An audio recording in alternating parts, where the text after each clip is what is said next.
नमस्कार मित्रांनो, आज आपण इनहेरिटन्स अँड व्हेरिएशन या चॅप्टर मध्ये लॉ ऑफ सेग्रीगेशन पाहणार आहोत. तर चला पाहूया law of segregation. Law of segregation याला परत law of purity of gametes या नावाने सुद्धा ओळखलं जातं. Law of purity of gametes यालाच law of non mixing of alleles, law of non mixing of alleles. त्याच पद्धतीनं याच लॉ ऑफ सेग्रीगेशनला फर्स्ट लॉ ऑफ इनहेरिटन्स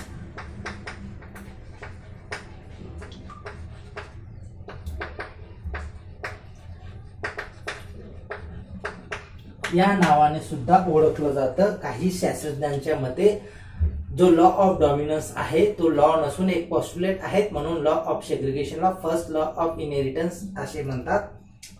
याचा फर्स्ट पॉइंट पाहू आपण. This law is based on the fact that alleles do not show any blending.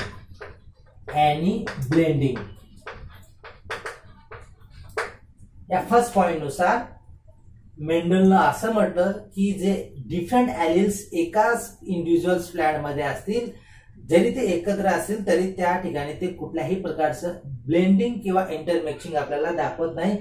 For example F1 generation मध्ये आपण height हा कॅरेक्टर्स कन्सिडर करून जर क्रॉस घडवून आणलं तर आपल्याला F1 जनरेशन मध्ये जे प्लांट्स मिळतात त्या प्लांट्स सर्व कसे असतात, हायब्रिड टॉल असतात. म्हणजे two different alleles are present in a single individuals.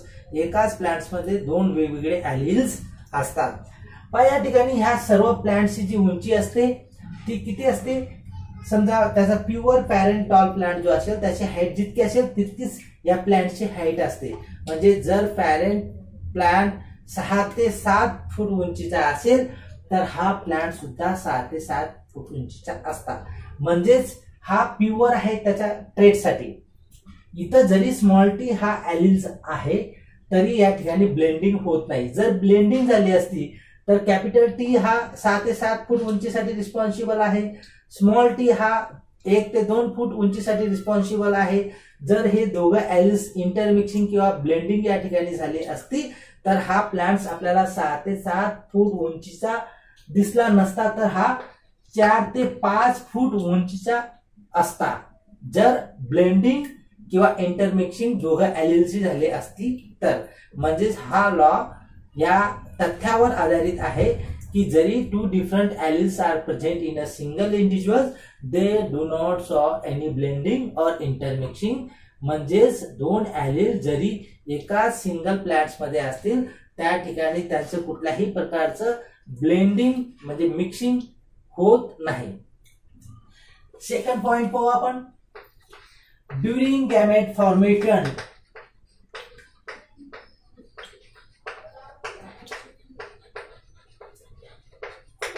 ज्यावेळेस गॅमेटची निर्मिती होते त्याला आपण गॅमेटोजेनेसिस म्हणतो.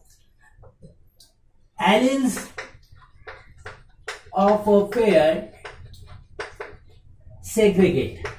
जे एलिल्स पेयर मध्ये असतात ते कसे होतात? सेग्रीगेट होतात. सेग्रीगेट होणे म्हणजे सेपरेट होणे, वेगवेगळे होणे, अलग होणे. अँड ट्रान्सफर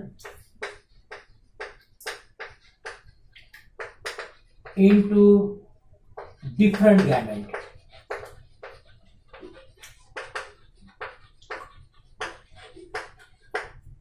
ही गॅमेटोजेनेसिस किंवा गॅमेटच्या निर्मितीच्या वेळेस हे जे एलिल्स असतात पेयर एलिल्स नेहमी alleles occurs in pairs. Alleles नेहमी पेयर मध्ये असतात. त्याच वेळेस ते त्याचे पर्टिक्युलर ट्रेट्स शो करू शकतात, दाखवू शकतात किंवा एक्सप्रेस करू शकतात.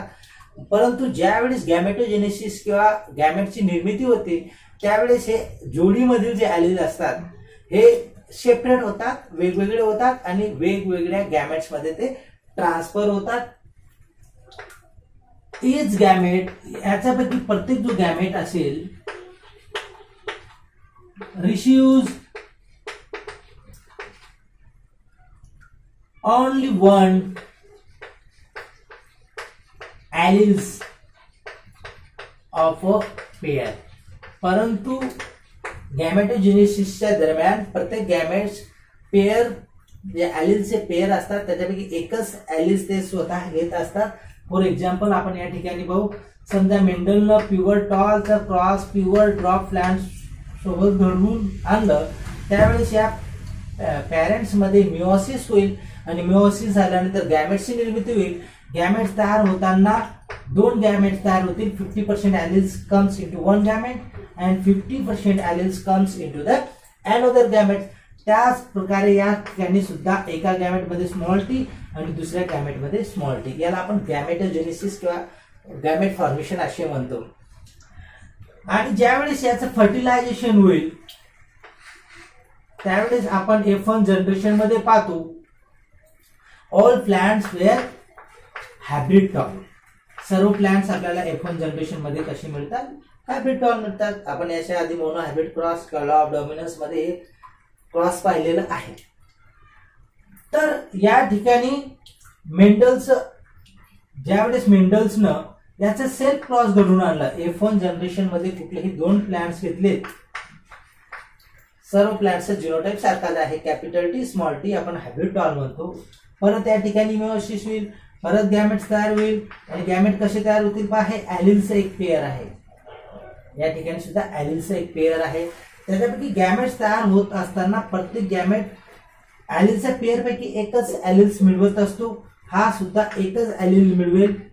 अशा पद्धतीने हे दोन गॅमेट्स तयार होत असतात. या ठिकाणी हेच म्हटलेलं आहे की गॅमेटोजेनेसिसच्या दरम्यान, गॅमेट फॉर्मेशनच्या दरम्यान जे एलिल्सची पेयर असेल त्याच्यापैकी एक एलिल्स एक गॅमेट मध्ये जाईल. त्यानंतर नेक्स्ट पॉइंट आहे, third point, gametes R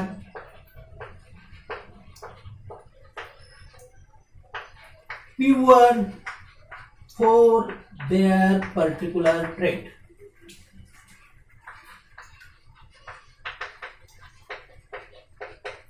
gamete हे त्याच्या पर्टिक्युलर ट्रेट साठी कसे असतात? प्युअर असतात, शुद्ध असतात. फॉर एक्झाम्पल या ठिकाणी हे दोन एलिल्स एका प्लांट मध्ये एकत्र आहेत, परंतु हा कॅपिटल टी कशासाठी रिस्पॉन्सिबल आहे? पहा याचे गॅमेट्स तयार झालेत. हा रिस्पॉन्सिबल आहे प्युअर टॉल म्हणजे टॉलनेस साठी. आणि हा त्याच पद्धतीने हा रिस्पॉन्सिबल आहे, इथं स्मॉल टी असेल, हा रिस्पॉन्सिबल आहे ड्रॉपनेस साठी. जरी एखाद्या विशिष्ट प्लांट्स मध्ये हे दोघं डिफरंट एलिल्स एकत्र असतील तरी हा स्मॉल टी या ठिकाणी पूर्णपणे सरेंडर करत नाही. हा वाट पाहत असतो की जेणेकरून माझ्यासारखाच एक एलिल्स मला मिळेल, म्हणजे मी होमोझायगस कंडिशन मध्ये जाईल आणि त्यावेळेस त्या अनुकूल परिस्थितीमध्ये मी स्वतःच कॅरेक्टर्स दाखवेल, यासाठी तो लपून बसतो, हाईड असतो. आणि ज्यावेळेस पहा या ठिकाणी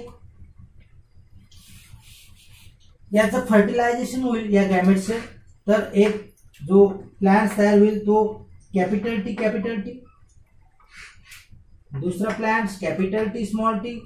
त्याच पद्धतीने याचं फर्टिलायझेशन झाल्यावर कॅपिटल टी स्मॉल टी आणि याचं फर्टिलायझेशन झाल्यावर नंतर स्मॉल टी. याला आपण F2 जनरेशन असे म्हणतो.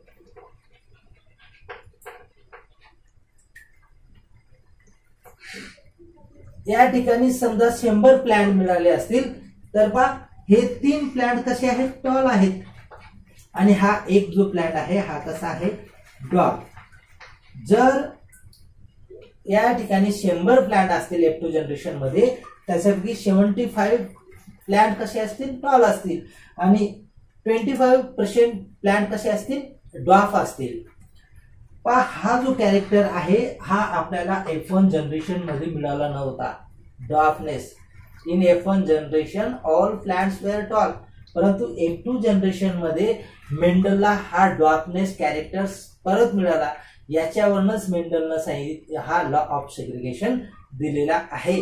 त्यांनी सांगितले की ज्यावेळेस जो रिसेसिव्ह एलिल्स असेल तो हेटेरोझायगस कंडिशन मध्ये जरी स्वतःला एक्सप्रेस करत नसेल तरी तो ज्यावेळेस त्याला गॅमेटोजेनेसिसच्या दरम्यान तो वेगवेगळे गॅमेट्स मध्ये कसे होतात, सेग्रिगेट होतात, सेपरेट होतात आणि बाय चान्स जर त्याचा सारखाच एक दुसरा ॲलिल्स त्याला मिळालं त्यावेळेस तो आपलं रिसेसिव्ह कॅरेक्टर्स काय करतो, एक्सप्रेस करतो. म्हणून law of segregation is based on the एक्टोजनरेशन. आणि म्हणून लॉ ऑफ सेग्रिगेशन पुढचा point, law of segregation is based on F2 generation. जर मेंडलनं F2 जनरेशन केलं नसतं किंवा मिळवलं नसतं, फक्त त्याने F1 पर्यंतच क्रॉस केलं असतं तर त्याला लॉ ऑफ सेग्रिगेशन कधीही मिळालं नसतं. मग ज्यावेळेस मेंडलनं F1 प्लांट्सचं सेल्फ ब्रीड घडवून आणली त्यावेळेस त्याला F1 मध्ये आपल्याला दोघं पॅरेंटल ट्रेट पैकी फक्त एकच पॅरेंटल ट्रेट मिळतो म्हणजे ऑल वेट ऑल याच्यासारखे. परंतु ज्या वेळेस मेंडलनं F1 प्लांट्सचं सेल्फ ब्रीड केली त्यावेळेस दुसरा पॅरेंट जो होता ड्वार्फ त्याचे ट्रेट सुद्धा त्याला या ठिकाणी मिळालं आणि यावरूनच मेंडलने लॉ ऑफ सेग्रिगेशन दिलेला आहे. याचा नेक्स्ट पॉइंट आहे 5th point, there is no exception of a law of segregation. Law of सेग्रिगेशनला कुठलाही अपवाद नाही.